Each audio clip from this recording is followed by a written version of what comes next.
সুপ্রভাত বন্ধুরা, তোমরা কেমন আছো? আমি তো ভীষণই ভালো আছি। দেখতে পাচ্ছ ছাতার তলায় আছি, কারণ প্রচণ্ড আজকে সকাল থেকে বৃষ্টি হয়েছে, এত বৃষ্টি হয়েছে বলার মতন না। আর আজকে ভাবলাম যে রোজ তো আমাদের বাজার থেকে মাছ নিয়ে আজকে একটু অন্য বাজারে যাব। তো আমি এই দমদমের বাজারে এসেছি ভেতরের দিকে। আর এখানটা কিন্তু ছানাপট্টি বলে। আর এখানে একটা ছানাপট্টিতে মাছের দোকান আছে, একবেলা বসে, একটু সস্তা নেয়। যাই হোক, মাছগুলো খুব টাটকা টাটকা থাকে। তাই ভাবলাম যে হাঁটতে হাঁটতে, আমি তো বাজার করি, তা হাঁটতে হাঁটতে চলে যাই, এখান থেকেই একটু মাছ নিই। এই দেখো, তোমাদের সঙ্গে কথা বলতে বলতে চলে এসছে মাছের বাজারটা। আর এই মাছের বাজারটা কিন্তু ভীষণ বড়, দুধারে কিন্তু বসে। এখনও কিন্তু দেখো, এই যে ছাতা টাতা নিয়ে চলে এসছে লোক। অনেক দোকান কিন্তু বসেনি, আরও অনেক দোকান বসে গেছে। যাই হোক, দুধারে দেখো কত রকম, নানান রকমের মাছ নিয়ে কিন্তু বসে আছে।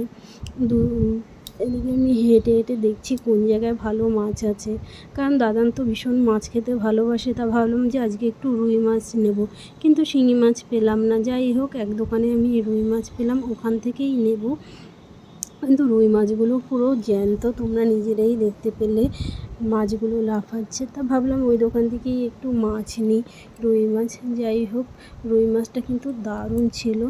আর এইদিকে দেখো রুই মাছগুলো কীরকম লাফাচ্ছে। আর যখনই উনি পালা বাটখারায় দিচ্ছিল, মানে যেই ওজন করছিল, তখন মাছটা কিন্তু এত নাড়াচাড়া করছিল, আমার ভয় লাগছিল। যাই হোক, এমনি জ্যান্ত মাছ ধরতে ভয় লাগে না বলো? কার না ভয় লাগে, সবারই ভয় লাগে। যাই হোক, এদিকে মাছটাকে কেটে নিচ্ছে। তা তোমরা কেমন আছো বন্ধুরা?